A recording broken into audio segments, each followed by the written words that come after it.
দিল্লি তো আমাদের, ভারত গোনার টাইম একদিনও আমাদের নাই। ইনশাআল্লাহ, ইনশাআল্লাহ বলেন। দিল্লি দখল করবেন, দিল্লি তো আমাদের। দখল করবেন মানে দিল্লি কাদের? আর আসতে কোন আর আসতে বলেন। 700 বছর আমরা মালিক ছিলাম, 700 বছর। তারা মালিক হওয়ার তুমি 80 বছর হয় নাই। আমি আপনাদেরকে একটা ইতিহাস শোনাই। আমাদের দেশের পরাজিত শাহবাগী যারা আছে, তারা গত 15 বছর, আপনারা একটা শব্দ শুনেছেন যুবকরা, খালি হলো মুক্তিযুদ্ধের চেতনা। শুনেন নাই? কিসের চেতনা?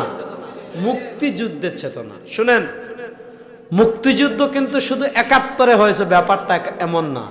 71-এর আগে আমাদের আরেকটা মুক্তিযুদ্ধ হয়েছে, আমাদের আরেকটা স্বাধীনতা আছে, আমাদের আরেকটা বিজয় আছে, সেটা হলো 1947। বলেন 1900। এই যুবকরা ভালো করে বলেন 1900। দেখেন, আজকে 71-এর ইতিহাসে দেশে চর্চা করা হয়, 47-এর ইতিহাসকে দেশ থেকে মুছে ফেলা হয়। কেন জানেন? আমি আপনাদেরকে খুব সহজ করে একটা জিনিস বুঝাই।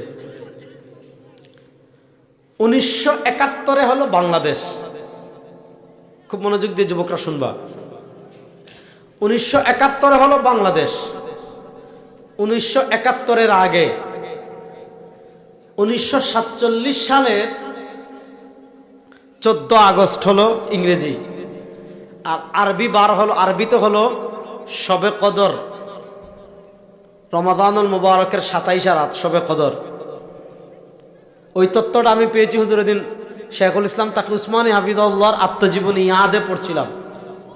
তো উনি পাকিস্তান প্রতিষ্ঠা রাষ্ট্রের পটভূমি নিয়ে আলোচনা করতে গিয়ে লিখেছেন এই কথা, যে পাকিস্তান রাষ্ট্রের জন্ম হয়েছিল 1947। যে রাতটা ছিল আজকের রাত, অর্থাৎ বৃহস্পতিবার দিবাগত রাত, এক ছিল শুক্রবারের রাত, আর আরেক ছিল শবে কদর। শবে কদরের পবিত্র রাতে, শুক্রবারের পবিত্র রাতে 1947 সালে মুসলমানদের জন্য আলাদা একটা আবাস ভূমি হয়েছিল, যে ভূমির নাম ছিল পাকিস্তান।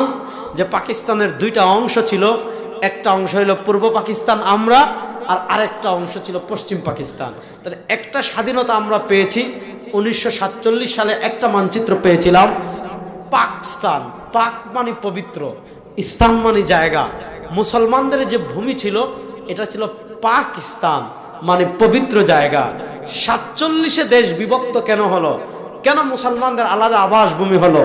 কেন হিন্দুদের আলাদা আবাস ভূমি হলো? হিন্দুদের হিন্দুস্তান, ইন্ডিয়া, মুসলমানদের পাকিস্তান। শুনেন, 47-এর আগে 1803 সাল থেকে নিয়ে 1947 পর্যন্ত এই বাংলাদেশ, ভারত, পাকিস্তান তখন আলাদা রাষ্ট্র ছিল না।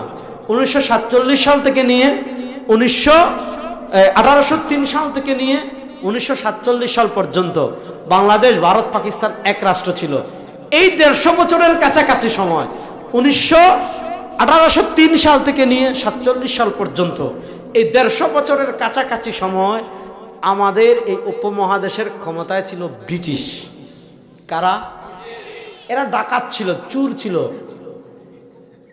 এরা এই ইংল্যান্ড, আজকে আমরা লন্ডন গেলে অনেক কিছু মনে করি, এরা অসভ্য বর্বর ছিল। এরা তোমার তরকারি রান্না করে খেতে হয় এটাও জানতো না, তরকারিতে মশলা দিতে হয় এটাও জানতো না, টয়লেটে পায়খানা করতে হয় এটাও জানতো না। আর ইউরোপ সভ্য হয়েছে মুসলমানদের থেকে, তরকারি রান্না করে খেতে হয় শিখেছে মুসলমানদের থেকে, গোশত মশলা দিয়ে রান্না করে মজা করে খেতে হয় শিখেছে মুসলমানদের থেকে, টয়লেটে পায়খানা করতে হয় শিখেছে মুসলমানদের থেকে। তাহলে 1803 সাল থেকে নিয়ে 1947 সাল পর্যন্ত এই যে সময়টায় ইস্ট ইন্ডিয়া কোম্পানি ছিল, এই ইস্ট ইন্ডিয়া কোম্পানি এদেশের মালিক ছিল না ডাকাত ছিল? জোরে বলেন। এই পিচ্চিরাই কথা কইতেছে, পিছনের ভাইরা কথা বলেন না। বলেন, মালিক ছিল না ডাকাত ছিল? এই ইস্ট ইন্ডিয়া কোম্পানির আগে 1803 সালের আগের 700 বছর দিল্লির মালিক ছিলাম আমরা, আসামের মালিক ছিলাম আমরা, গুজরাটের মালিক ছিলাম আমরা, হায়দ্রাবাদের মালিক ছিলাম আমরা, কলকাতার মালিক ছিলাম আমরা, মাদ্রাজের মালিক ছিলাম আমরা, চেন্নাইয়ের মালিক ছিলাম আমরা, 1803 সালের আগে 700 বছর এই ভারত উপমহাদেশ শাসন করেছে মুসলমান। আজকে তোমরা ধর্মীয় সম্প্রীতির কথা বলো, আজকে তোমরা আমাদেরকে মানবতা শেখাতে আসো। শুনো, তোমরা ভারতের ক্ষমতায় আসার 80 বছর হয় নাই, তোমরা বাবরি মসজিদ শহীদ করেছো, গুজরাটে মুসলমানদেরকে হত্যা করেছো, দিল্লিতে মুসলমানদেরকে হত্যা করেছো, আসামে মুসলমানদেরকে হত্যা করেছো, সাম্প্রদায়িক দাঙ্গা তৈরি করে ভারতে হাজার হাজার মুসলমান হত্যা করেছো, কাশ্মীরে মুসলমান হত্যা করেছো, গুজরাটে মুসলমান হত্যা করেছো, হায়দ্রাবাদে মুসলমান হত্যা করেছো। আরে বেটা, 700 বছর আমরা ক্ষমতায় ছিলাম। তোমাদের মতো অসভ্য যদি আমরা হইতাম, তোমাদের মতো বর্বর যদি আমরা হইতাম, তোমাদের মতো মুখ খাওয়া যদি আমরা হইতাম, প্রত্যেক দিন যদি একটা হিন্দুরে বলতাম কালেমা পড়, ভারত উপমহাদেশে হিন্দু থাকতো না। আর আজকে তারা আসে আমাদেরকে কি শিখাইতে? ধর্মীয় সম্প্রীতি শিখাইতে। এই বাংলাদেশে এমন কোন নজির আছে যে মন্দির ভেঙে মসজিদ বানাইছে? কিন্তু ভারতে আমাদের বাবরি মসজিদ মুঘলরা বানিয়েছে, ঐতিহাসিক মসজিদ। বাবরি মসজিদ ভেঙে রাম মন্দির বানিয়েছে। এই গত 7-8 দিন আগে মসজিদ ভাঙছে, 5 জন মুসলমানকে মারছে। আর তারা বাংলাদেশে দেশদ্রোহী চিন্ময়ের গ্রেফতার করার কারণে আমাদের দেশ আখাউড়া দিয়ে ঢুকতে চাচ্ছে। তারা লং মার্চ করে আখাউড়া দিয়ে ঢুকলে প্রথম যে জেলা পড়ে এটার নাম হলো ব্রাহ্মণবাড়িয়া। আপনারা বুঝতেছেন কারবার কি হবে? আখাউড়া দিয়ে যদি ঢুকে, তাহলে আখাউড়া দিয়ে ঢুকার পর প্রথম যে জেলাটা পড়বে এটার নাম কি? ব্রাহ্মণবাড়ি। আপনি যে ফেনীর মানুষ নাস্তা করবেন, আর ঢাকার মানুষ নাস্তা করব, আর সিলেটের মানুষ নাস্তা করবে, নাস্তা করার সুযোগই নাই।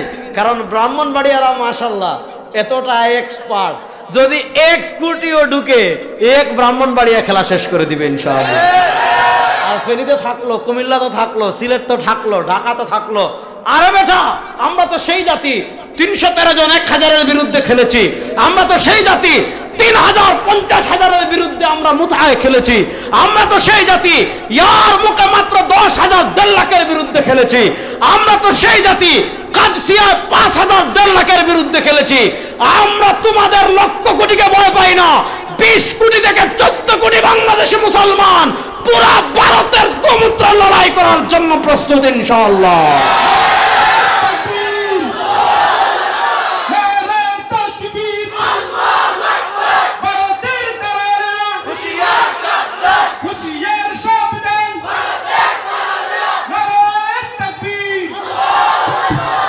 এবার ইতিহাস বুঝেন। 700 বছরের পর, এই 700 বছরের সর্বশেষ যে আমরা সাম্রাজ্যের কথা জানি, এটা হলো মুঘল সাম্রাজ্যের কথা জানি।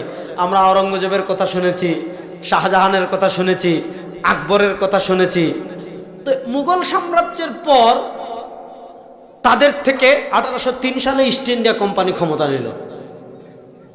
এবার আমি আপনাদেরকে যে কথাটা বুঝাচ্ছি, খুব মনোযোগ দিয়ে পয়েন্টটা বুঝবেন। এই পয়েন্ট না বুঝলে সামনের কথা বুঝবেন না। 1803 সাল থেকে নিয়ে 1947 সাল পর্যন্ত দীর্ঘ সংগ্রাম হলো, জিহাদ হলো ব্রিটিশের বিরুদ্ধে। আপনি ইতিহাসের পাতা খুলেন, ব্রিটিশ বিরোধী আন্দোলনের প্রথম চারা যিনি রোপণ করেছিলেন তিনি একজন আলেম, শাহ আব্দুল আজিজ মুহাদ্দিস দেহলভী রহমতুল্লাহ আলাইহ। শাহ আব্দুল আজিজ মুহাদ্দিস দেহলভী রহমতুল্লাহ আলাইহ তিনি ইস্ট ইন্ডিয়া কোম্পানি যখন দেখলেন ক্ষমতা দখল করে ফেলেছে, তখন তিনি ফতোয়া দিয়েছিলেন যে আজ থেকে আর উপমহাদেশ মুসলমানদের আবাসভূমি না, এটা ব্রিটিশ দখল করার কারণে এটা দারুল হার্ব হয়ে গিয়েছে। দারুল হার্ব হয়ে যাওয়ার কারণে যত মুসলমান আছে উপমহাদেশে, ছেলে হোক, মেয়ে হোক, যুবক হোক, পুরুষ হোক, সবার উপর ব্রিটিশের বিরুদ্ধে কিতাল করা, জিহাদ করা ফরজে আইন হয়ে গিয়েছে। যতক্ষণ পর্যন্ত ব্রিটিশকে বিতাড়ন করা যাবে না, ততক্ষণ পর্যন্ত এই দেশ মুক্ত হবে না। লম্বা ত্যাগ, তিতিক্ষা, জিহাদ, জেল, জুলুম আলেমদের উপর এসেছে। দেখেন পৃথিবীর যত জায়গায় ইসলামিক স্টেট, ইসলামিক রাষ্ট্র শত্রুদের দ্বারা দখল হয়েছে, আপনি সব জায়গায় দেখবেন মুসলমানরা ক্ষমতা থেকে নামার পর সবার আগে যাদেরকে টার্গেট করা হয় তারা হলো আলেম সমাজ। আপনি তুর্কিস্তানে যান, তুরস্কতে যান, স্পেনে যান, ভারত উপমহাদেশে যান। ইস্ট ইন্ডিয়া কোম্পানি ক্ষমতা নেওয়ার পর সবার আগে টার্গেট করেছে আলেমদের। ঠিক তেমনি ভাবে রাশিয়া যখন উজবেকিস্তান, তাজিকিস্তান, তুর্কমেনিস্তান এগুলা দখল করলো, ওখানে যারা বলসেবিক সৈন্য যারা ছিল, যারা সমাজতন্ত্রবাদী ছিল, তারা সবার আগে টার্গেট করেছে কাদের? আলেমদের। সবার আগে আপনি তুরস্কে যান, 1924 সালে যখন উসমানী খিলাফতের পতন হলো, উসমানী খিলাফতের পতন পর 1923 সাল থেকে নিয়ে 1924 সাল থেকে নিয়ে 1938 সাল পর্যন্ত মাত্র 14 বছর। এই 14 বছর কামাল আতাতুর্ক তুরস্কের ক্ষমতায় ছিল, এবং কামাল আতাতুর্ক তুরস্ককে কি করেছিল? সেকুলার রাষ্ট্র বানিয়েছিল। তো তুরস্কে কামাল আতাতুর্ক যখন এসেছে, তুর্কিস্তান, আমাদের বোখারা, সমরকন্দ, তাশকন্দ, তিরমিজ, আসফাহান, নিসাপুর, তারপর হইল সাহাবে হেদায়ার, মারগিনান, হ্যাঁ, এই যে শহরগুলো, এই শহরগুলোতে যখন মুসলমানদের শাসনের পতন হয়ে আপনার রাশিয়ানদের শাসক আসলো, স্পেনে যখন ইসলামী সাম্রাজ্যের আবু আবদুল্লাহ আন্দুলুসি থেকে রানী ইসাবেলা, খ্রিস্টান রানী ইসাবেলা, তারা যখন তোমার কি করলো? ক্ষমতা নিল। সব জায়গায় দেখবেন ভারত ইস্ট ইন্ডিয়া কোম্পানি যখন মুঘলদের থেকে ক্ষমতা নিল, সবার আগে তারা টার্গেট করলে আলেমদের। কারণ তারা জানে আলেমরা হয়তো দামি পোশাক পরেন না, আলেমরা হয়তো দামি খাবার খান না, আলেমরা হয়তো রাষ্ট্রের কোটি কোটি, হয়তো কি জীবনেও না আপনি কোনো আলেম বাংলাদেশে এমন পাবেন না। বাংলাদেশের যত বড় বড় রাজনীতিবিদ আগে যারা ছিলেন, আল্লামা মোহাম্মদুল্লাহ হাফিজ জুজুর রহমতুল্লাহ আলাই, কুতবুল আলম সৈয়দ ফজলুল করিম নব্বরাল্লাহু মারকাদাহু, পীর সাহেব চরমনাই রাহিমাহুল্লাহ, শেখুল হাদিস আল্লামা আজিজুল হক নব্বরাল্লাহু মারকাদাহু, মুজাহিদ মিল্লাত আল্লামা শামসুল হক ফরিদপুরি রাহিমাহুল্লাহ, মুফতি ফজলুল হক আমিরি রাহিমাহুল্লাহ, আরও আমাদের ভিন্ন ঘরানার যারা রাজনীতিবিদ ছিলেন, জামাতে ইসলামের গোলাম আজম রাহিমাহুল্লাহ, উনাদের মতো যারা আছেন, উনাদের বয়সী যত রাজনীতিবিদ আছেন, উনাদের কারো আপনারা পাবেন যে বিদেশে ব্যাংক ব্যালেন্স, মালয়েশিয়ায় বাড়ি, ইন্দোনেশিয়ায় বেগমপাড়া, লন্ডনে বেগমপাড়া, উনাদের কারো সেকেন্ড হোম নাই। উনাদের কারো কি নাই? Second home. বর্তমানে আমাদের ইসলামী রাজনীতিবিদ যারা আছেন, তাদের পীর সাহেব চরমনাই, আল্লামা মামুনুল হক, আরো যারা আছেন, অসংখ্য রাজনীতিবিদ আছেন, উনাদের বিদেশ কোনো বেগমপাড়া কোনো বাড়ি আছে? রাষ্ট্রের কোটি কোটি টাকা বিদেশ পাচার করেছেন, ওনাদের কিছু নাই। কিন্তু আধিপত্যবাদী শক্তি, ব্রিটিশের কথা বলেন, বর্তমান বাংলাদেশের আধিপত্যবাদ যারা গত 15 বছরে বাংলাদেশে জেকে বসেছিল, জুকের মতো সবকিছুতে তারা বসে গিয়েছিল। ভারত, এরা কিন্তু আলেমদেরকে সবচেয়ে বেশি ভয় পায়। প্রশ্ন করতে পারেন কেন?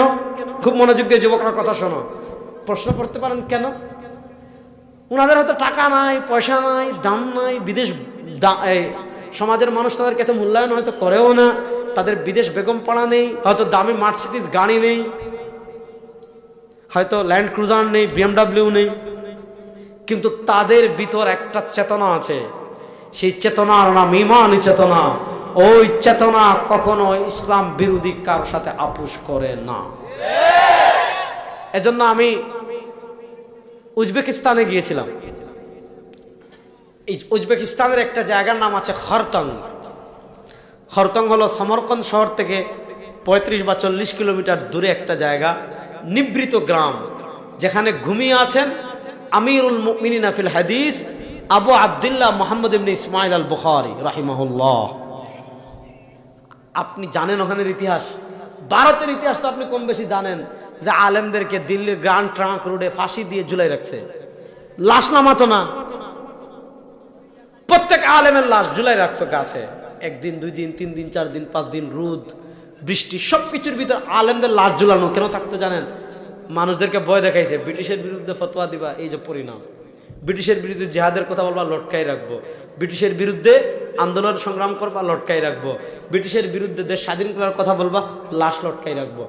মানুষদেরকে ইসলামের প্রতি মোটিভেট বা মোটিভেশন সবচেয়ে বেশি করেন আলেমরা। দেশ দেশ দেশ স্বাধীনতা এবং ইসলামকে হেফাজতের পিছনে শাহাদতের যে তামান্না, একজন মুসলমান যত গুনাহগার হয় তার অন্তরে কিন্তু শাহাদতের তামান্না থাকে। থাকে কি থাকে না? আপনি 5 আগস্ট দেখছেন কি অবস্থা হয়েছে, 3-4 আগস্ট পিচ্ছি পিচ্ছি পোলা মার মিয়া এখনো হয়তো আপনার বিছানায় পেশাব করে, টিপ দিলে নাক থেকে দুধ বের হয়ে যায়। তাড়াইছে না গুলির সামনে এইভাবে, তার সাথী পড়ে গেছে সে যাচ্ছে, তার সাথী পড়ে যাচ্ছে সে যাচ্ছে, তার সাথী পড়ে যাচ্ছে সে যাচ্ছে।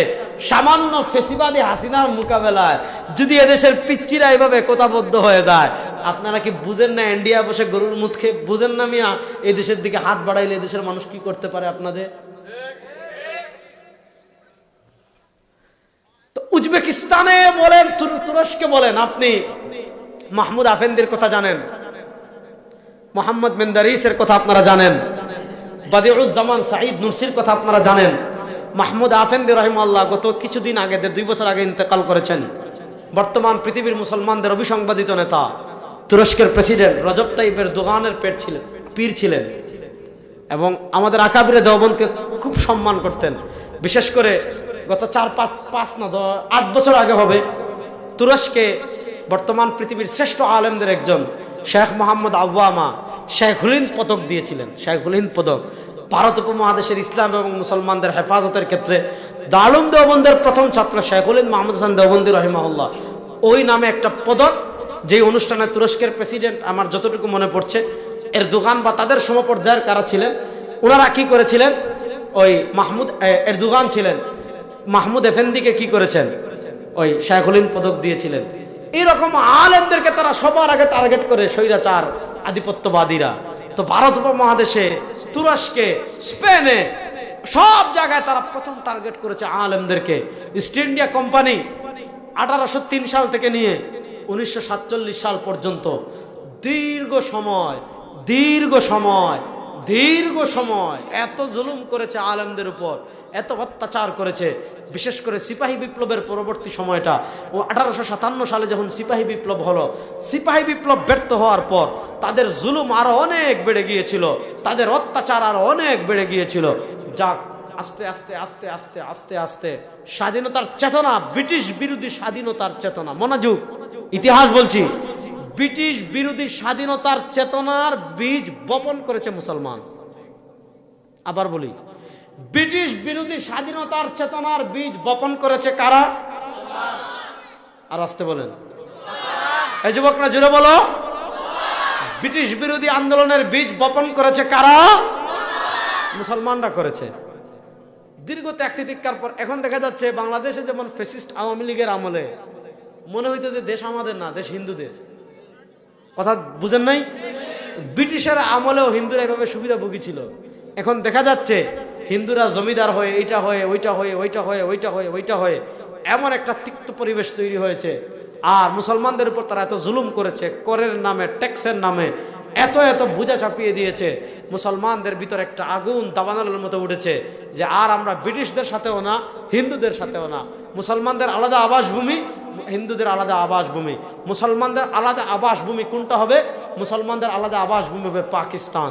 ওই পাকিস্তান প্রতিষ্ঠার আন্দোলন যখন শুরু হয়েছে, মানুষ মিছিল বের করত পাকিস্তান প্রতিষ্ঠার জন্য, মুসলমানদের আলাদা রাষ্ট্রের জন্য, মুসলমানদের আলাদা স্বাধীনতার জন্য। মানুষ যখন মিছিল বের করত, তখন মুসলমানদের একটা স্লোগান ছিল, লড়কে লেঙ্গে পাকিস্তান, পাকিস্তানের জন্য লড়াই করব, পাকিস্তানের জন্য জিহাদ করব, পাকিস্তান প্রতিষ্ঠার আন্দোলন করব। আর মুসলমান যারা 1947-এর আগে দেশ বিভক্তির জন্য সংগ্রাম করত, দেশ বিভক্তির জন্য লড়াই করত, তখন তারা যে মিছিল দিত, সেই মিছিলের স্লোগান ছিল, পাকিস্তান কা মতলব কিয়া লা ইলাহা ইল্লাল্লাহ। বলেন না, পাকিস্তান কা মতলব কিয়া লা ইলাহা ইল্লাল্লাহ। আরে জোরে বলেন, পাকিস্তান কা মতলব কিয়া লা ইলাহা ইল্লাল্লাহ। এই লা ইলাহা ইল্লাল্লাহর উপর, এই লা ইলাহা ইল্লাল্লাহর উপর 1947 সালের শবে কদরে জুমার রাতে পাকিস্তান রাষ্ট্রের জন্ম হয়েছিল। পাকিস্তান রাষ্ট্রের জন্মের পরে 1947 থেকে নিয়ে 1971 পাকিস্তানিরা আমাদের সাথে নানা বৈষম্য করেছে। কি বৈষম্য করেছে? আমাদের এখানে কাগজ তৈরি হইতো, তারা ভালো কাগজ নিয়ে খারাপ কাগজ আমাদের দিত। আমাদের এখানে কৃষক ধান চাষ করত, ভালো ধান তারা নিয়ে খারাপটা আমাদের দিত, ভালো চাল আমাদেরটা নিয়ে খারাপটা দিত। আমাদের কারখানায় পোশাক তৈরি হতো, এই পোশাক তারা নিয়ে অন্যটা আমাদের দিত। যার কারণে 1971-এর মুক্তিযুদ্ধ হয়েছে। এখানে আপনাদের শাহবাগী নাস্তিক যারা ছিল এখন গর্তে ঢুকে গেছে, সবগুলা একটারে খুঁজে পাওয়া যাচ্ছে না। শাহরিয়ার কবির কট খেয়েছে, মুরগি কবির। হ্যাঁ, মুরগি কবির বলতে তার নাম বিকৃত করছি না, মুরগি কবির তাকে এজন্য বলা হয় যে 1971-এর মুক্তিযুদ্ধ চলাকালীন কাঁচপুরে পাকিস্তানিদের যে ক্যাম্প ছিল, ওই ক্যাম্পে পাকিস্তানি সৈন্যদেরকে সে দেশি মুরগি সাপ্লাই দিত। এই জন্য কেউ কেউ তাকে কি বলে, আমরা আলেমরা কারো নাম কি করি না, বিকৃত করি না, মানে অনেকে তাকে বলে যে সে মুরগি কবির। আচ্ছা যাক, তো আমি যে কথাটা বললাম, এই শাহবাগী, শাহরিয়ার কবির, জাফর ইকবাল এই ধরনের যারা আছে, তারা মুক্তিযুদ্ধ আর ইসলামকে, যুবকরা ভালো করে বুঝো, তারা মুক্তিযুদ্ধ আর ইসলামকে মুখোমুখি দাঁড় করিয়ে দেয়। শুনেন, আমাদের মুক্তিযুদ্ধের মৌলিক চেতনা ছিল তিনটা। বলেন, আমাদের মুক্তিযুদ্ধের মৌলিক চেতনা ছিল কয়টা? সাম্য, মানবিক মর্যাদা, সামাজিক ন্যায় বিচার। সাম্য, মানবিক মর্যাদা, সামাজিক ন্যায় বিচার। এই তিনটা মূলনীতি কোথায় পাবেন? এটা আপনারা মুজিবনগর সরকারের ঐতিহাসিক 6 দফা পাবেন। ওই ঐতিহাসিক 6 দফাতে আমাদের মুক্তিযুদ্ধ কি কারণে হয়েছে? সাম্য প্রতিষ্ঠার জন্য, সামাজিক মানবিক মর্যাদা প্রতিষ্ঠার জন্য, সামাজিক ন্যায় বিচার প্রতিষ্ঠার জন্য। এই 3 মূলনীতিকে সামনে রেখে 71-এর মুক্তিযুদ্ধ হয়েছে, বাংলাদেশ স্বাধীন হয়েছে। তো 47-এ যে লা ইলাহা ইল্লাল্লাহর উপর ভিত্তি করে পাকিস্তান প্রতিষ্ঠা হয়েছিল, 71-এ যুদ্ধ কখনো লা ইলাহা ইল্লাল্লাহর বিরুদ্ধে ছিল না। 71-এর মুক্তিযুদ্ধ কখনো ইসলামের বিরুদ্ধে ছিল না। 71-এর মুক্তিযুদ্ধ কখনো আপনার কোরআনের বিরুদ্ধে ছিল না। 71-এর মুক্তিযুদ্ধ কখনো সংখ্যাগরিষ্ঠ মুসলমানের চেতনার বিরুদ্ধে ছিল না। 71-এর মুক্তিযুদ্ধ হয়েছে সাম্য প্রতিষ্ঠার জন্য। 71-এর মুক্তিযুদ্ধ হয়েছে সামাজিক ন্যায় বিচার প্রতিষ্ঠার জন্য। 71-এর মুক্তিযুদ্ধ হয়েছে মানবিক মর্যাদা প্রতিষ্ঠার জন্য। কিন্তু লা ইলাহা ইল্লাল্লাহ যে চেতনা 1947-এ ছিল, সেই চেতনার শিকড় বাংলাদেশে এখনো আছে।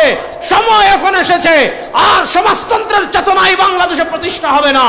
আর আমরা ধর্মনিরপেক্ষতার বাংলাদেশ দেখতে চাই না। এবারের বাংলাদেশ হবে লা ইলাহা ইল্লাল্লাহর বাংলাদেশ।